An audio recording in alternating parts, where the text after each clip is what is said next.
إن الحمد لله نحمده ونستعينه ونستغفره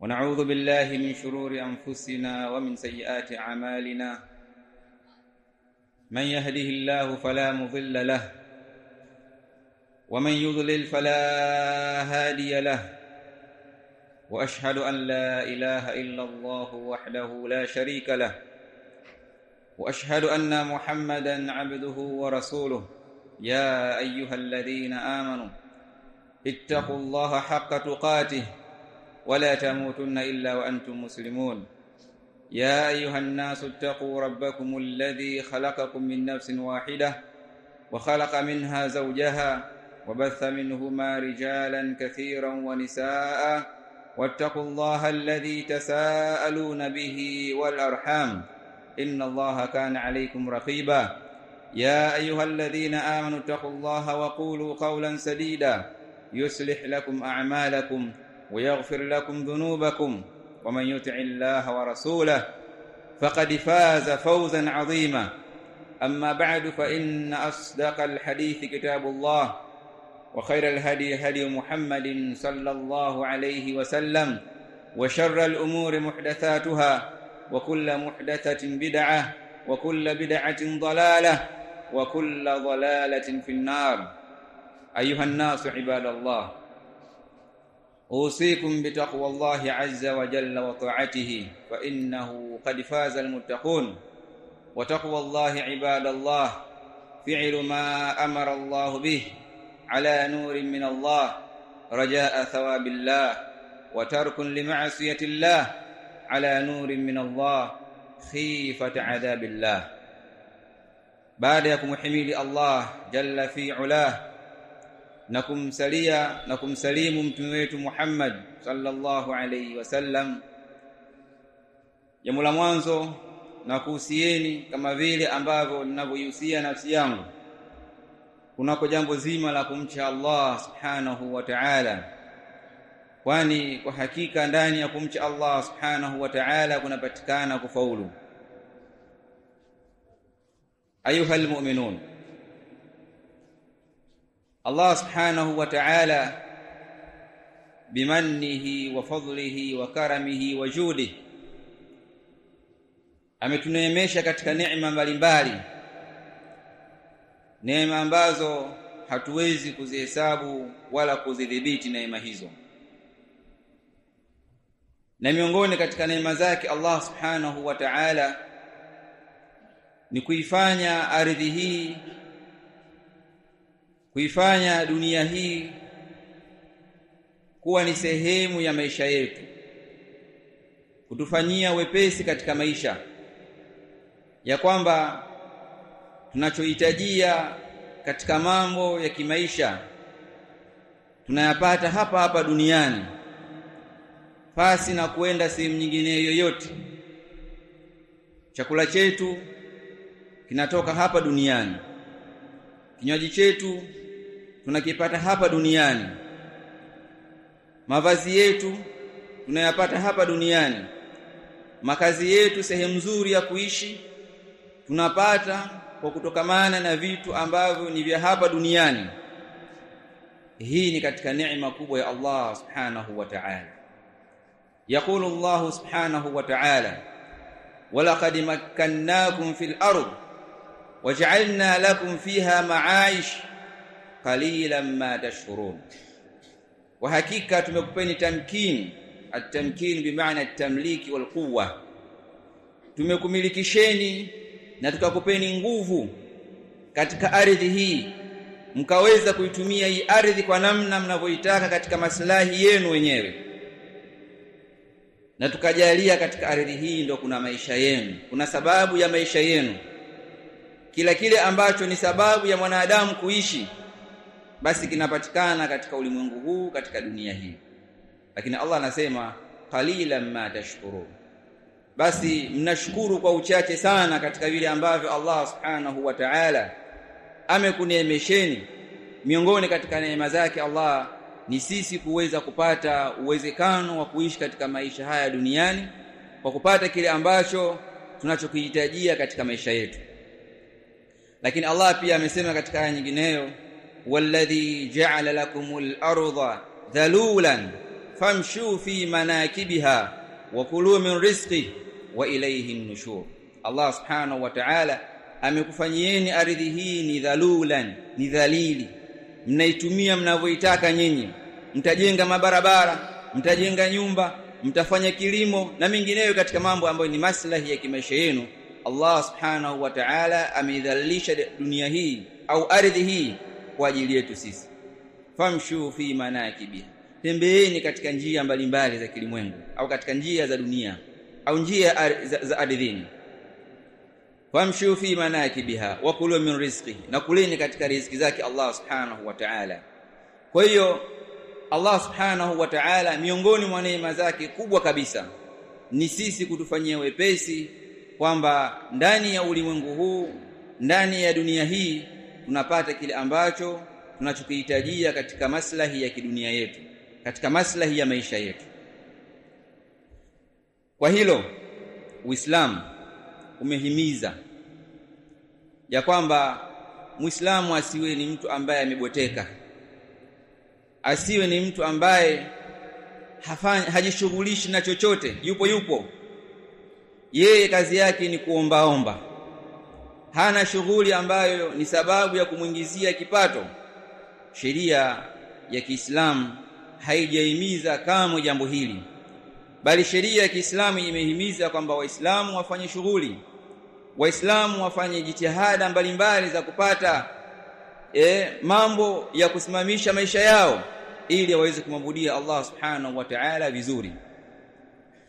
يقول النبي صلى الله عليه وسلم katika hadithi ya Al-Miqdam ibn Ma'di Karbi radiyallahu anhu يقول قال رسول الله صلى الله عليه وسلم ما أكل أحد طعاما قط خيرا من أن يأكل من عمل يده وإن نبي الله داود كان يأكل من عمل يده. Anasema Mtume sallallahu alaihi wasallam, hakupatapo kula mja wa Allah yeyote chakula katu, hakuwahi kula katu chakula chochote kilichokuwa ni bora zaidi kulikoni kile chakula ambacho yeye amekipata kutokamana na chumo la mikono yake na amali ya mikono yake. Na alikuwa nabii wa Allah Daud alayhi salam, alikuwa anakula katika kile ambacho anakifanyia kazi, kile ambacho alikuwa anakifanyia kazi mwenyewe. Wanasema Daud alayhi salam alikuwa ni mfua vyuma, kwa maana alikuwa anafanya kazi hiyo na ndiyo ilikuwa ndo sababu ya yeye kupata katika maisha yake. Sasa kama huyu nabii wa Allah subhanahu wa ta'ala yaakulu min amali yadi, anakula katika kazi ya mikono yake, vipi wewe mwanadamu Muislamu wa kawaida unakuwa ni mtu ambaye hujishughulishi, upo umekaa maskani muda wote, wategemea nyumbani, ili hali umri ushafika wa wewe kufanya shughuli zako? Jifunze katika aina mbalimbali za kazi ili uweze kufanya kazi na uweze kupata chakula ambacho kinatokamana na kazi ya mikono yako.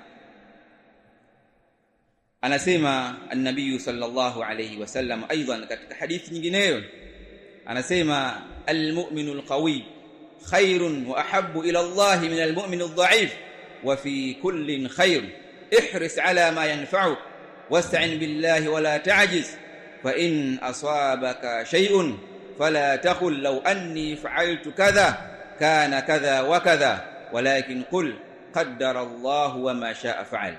Anasema Mtume sallallahu alaihi wasallam, muumini aliyekuwa ni mwenye nguvu anapendeza zaidi kwa Allah subhanahu wa ta'ala kulikoni muumini ambaye ni dhaifu.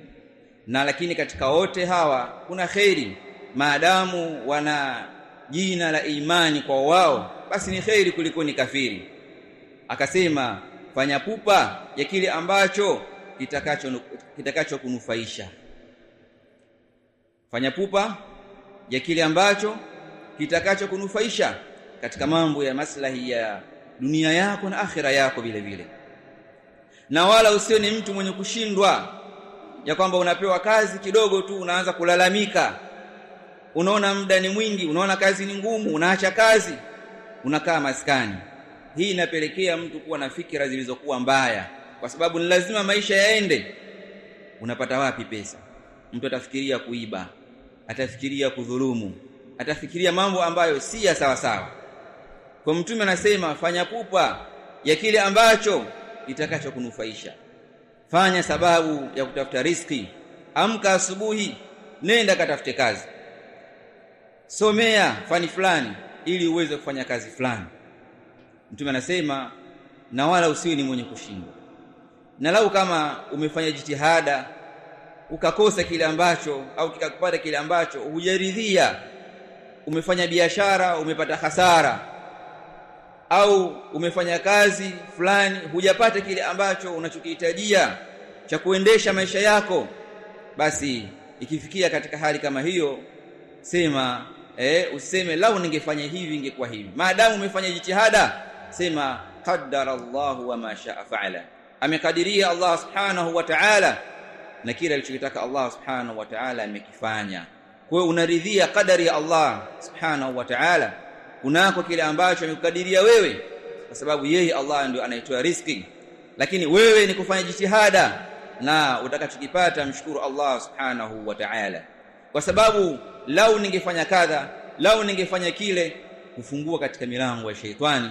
Mtu anaona kwamba hii njia si sahihi, njia ya halali ni njia ambayo ni dhiki, kwa hiyo anaanza kutafuta milango mingineyo ya shari, katika milango ya haramu, katika milango ya riba, kwamba biashara yangu sasa hivi haiendi vizuri, niongeze mtaji.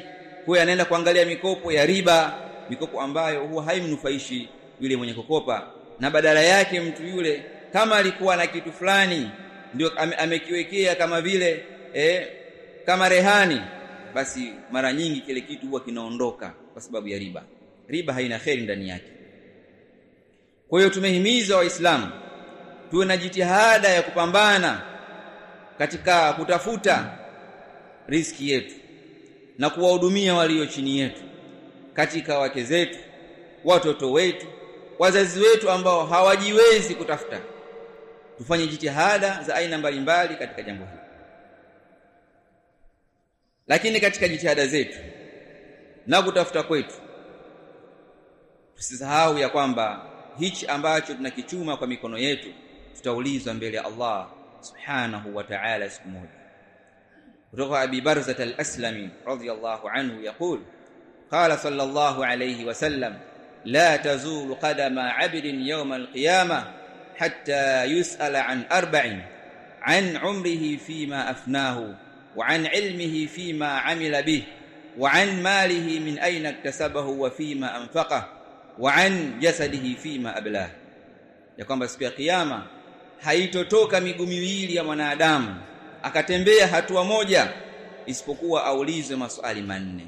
Swali la kwanza ni kunako umri wake ameumalizia wapi, kunako elimu yake ni ameifanyia nini, kunako mali yake ni wapi ameichuma mali ile na ni wapi ameitumia mali yake, na kunako mwili wake ameuchakaza katika jambo gani.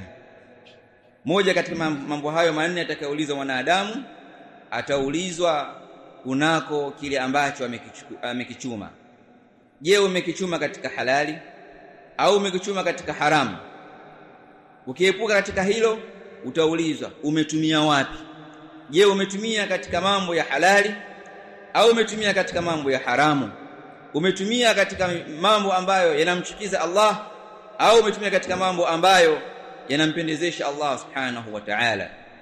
Haya ni maswali au ni moja katika maswali manne ambayo mwanadamu ataulizwa kabla hajapiga hatua moja kwenda sehemu nyingineyo. Ni lazima ajibu swali hili. Basi fa'iddu lis-su'ali jawaban wa a'iddu lil-jawabi sawaban, basi liandalieni lile swali ambalo mtakaloulizwa jawabu. Je, unajibu gani mbele ya Allah subhanahu wa ta'ala utakapoulizwa swali hili?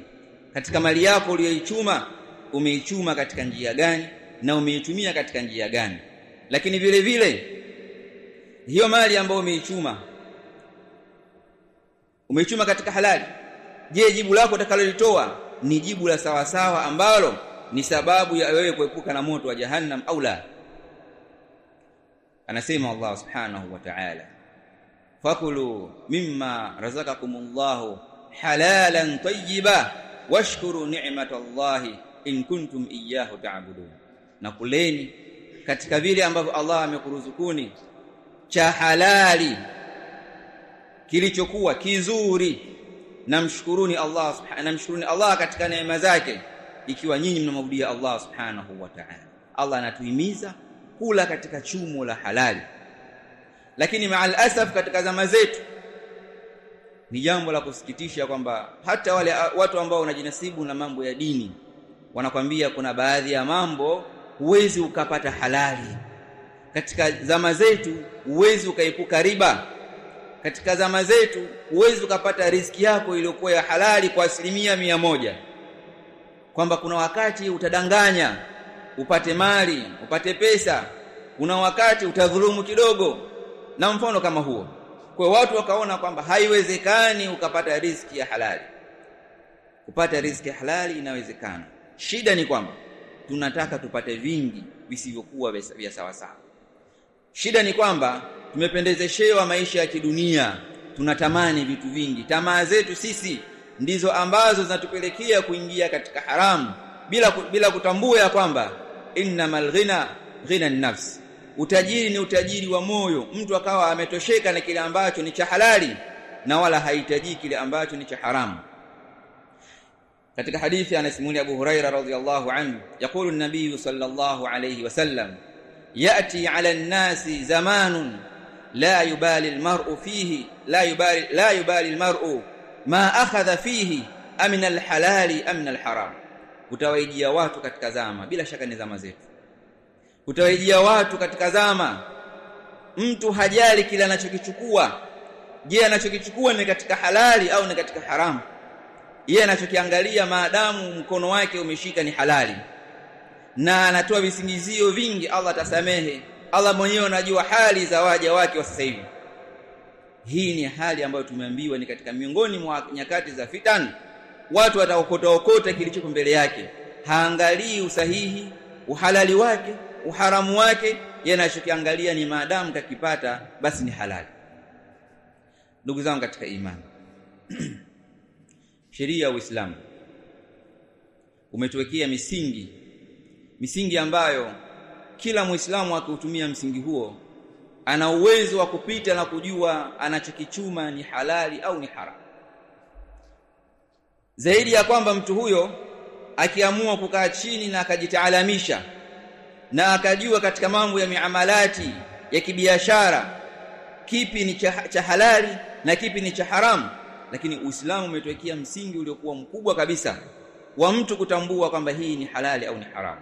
Kutoka an-Nu'man bin Bashir radhiyallahu anhu yaqulu sallallahu alayhi wasallam, innal halala bayyinun wa innal harama bayyinun wa baynahuma umurun mushtabihatun la ya'lamuhunna kathirun minan nas faman ittaqa ash-shubuhat faqad istabra'a li dinihi wa 'irdihi wa man waqa'a fi ash-shubuhat waqa'a fi al-haram karra'i yar'a hawla al-hima yushiku an yaqa'a fihi ala wa inna likulli malikin hima ala wa inna hima Allahi maharimuhu ala wa inna fil jasadi mudghah idha salaha al-jasadu kulluhu wa idha fasadat fasada al-jasadu kulluhu ala wa hiya al-qalb. Anasema Mtume sallallahu alaihi wasallam, hakika kwa msisitizo kabisa, al-halalu bayyin, halali iko wazi. Wewe unajua kwamba mimi hapa nikienda nikabeba kokoto tripu zangu tukakubaliana na muhusika kila tripu moja nitakayoibeba ni shilingi kadha, bila shaka huwezi kusema ile ni haram. Wajua ni halali. Al-halalu bayyin, halali iko bayyin, iko wazi, lakini ni haramu pia iko wazi. Unajua kabisa ukimfanyia mtu ghish, ukimuibia mtu mtu kaika kitu chake ukakiiba, ukahisi kwamba ile mali ni yako wewe, wajua kwamba hii ni haramu. Lakini baina ya halali na haramu kuna mambo ambayo yanaweza yakamchanganya mtu, umuru mushtabihat. Kuna mambo ambayo mtu akiyatazama hajui ni halali iliyokuwa ya wazi wala ni haramu iliyokuwa ya wazi. Sasa ukiona katika hali kama hii, mambo ambayo wengi katika watu hawajui, la ya'lamuhunna kathiru minan nas, wengi katika watu hawayajui, wengi katika watu. Kwa maana kuna watu wanajua ambao ni ulama, ambao inatakiwa Muislamu inapomwijia mambo kama haya arejee kwa wanachuoni kabla ya kufanya. Asifanye kwanza ndo akaulize fatwa, bali aulize kwanza ili ndo akafanye. Utakapoona jambo hili mbona kama ni jambo ambalo sielewi, lakini kabla ya kufanya, anasema Mtume atakayejiepusha na mambo yenye shubha ameitakasa dini yake, kaisalimisha dini yake na kasalimisha ardhi yake, heshima yake. Kwa sababu utakapodhulumu na ukakamatwa katika sheria ya Kiislamu utahukumiwa wewe, utasimamishiwa had. Endapo itakapotokea kama ni jambo la kusimamishwa hadi katika wizi, kwa hapa wewe utakuwa umesalimisha dini yako mbele ya Allah na umesalimisha heshima yako mwenyewe. Lakini atakayekuwa ni mtu ambaye anaingia katika mambo ya shubha, ni sababu ya kuingia katika haramu. Utakaona jambo ili ulielewe, mimi nafanya sijui bana, Allah mwenyewe anajua mbeleni huko, bila shaka utaingia katika haramu. Kwa mambo ya shubha ni kujiweka nayo mbali, na mambo ambayo ni ya shubha sio ya kuyaingia, yaache.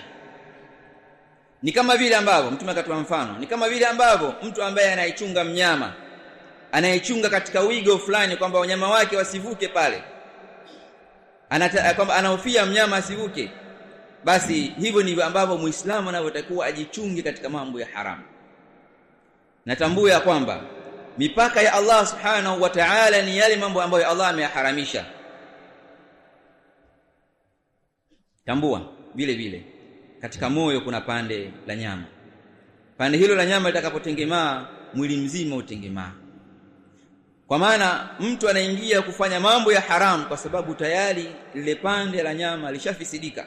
Kwa sababu likifisidika, mwili mzima hauwezi ukafanya mambo mazuri. Ulimi hauwezi kutamka jambo zuri, utaongopa. Mkono hauwezi kuchukua cha halali, utachukua ambacho ni cha haramu. Lakini moyo ukitengemaa, ukasafisha moyo, ukawa sawa sawa, ukajiepusha na madhambi na maasi ambayo yanachafua moyo, basi mtu anakuwa ni salama mwili wake, atasema cha halali. Kama ni biashara yake, hataongopa ili watu waweze kununua katika biashara yake, atasema kile ambacho ni cha haki na cha sawa sawa katika biashara yake. Kwa hiyo mtu asafishe moyo wake kwa kuhakikisha kwamba anafanya yale ambayo Allah Subhanahu wa Ta'ala anayataka. Na jambo hilo au pande hilo la nyama ni moyo. Ametaja Mtume sallallahu alaihi wasallam kwamba pande la nyama ambalo lipo katika kifua ni moyo. Likifisidika, basi mwili mzima pia unafisidika. Na likitengemaa, basi mwili mzima mwanadamu unatengemaa. Ndugu zangu katika imani, huu ni msingi uliokuwa mkubwa sana. Fanya ya halali ambayo unayajua, yaache ya haramu, na usijiingize katika mambo ya shubuhati. Kuna pesa ambazo vinakuja huvielewi vinatokea wapi, kwa sababu gani. Useme tu nashukuru sana bwana, ukachukua. Angalia pesa ile unaichukua, mali ile, je ni ya haram au ya halali au ya haram. Wallahu ta'ala a'lam. Alhamdulillahi rabbil alamin, wassalatu wassalamu ala ashrafil anbiya'i wal mursalin, nabiyina Muhammad wa ala alihi wa ashabihi ajma'in, amma ba'd.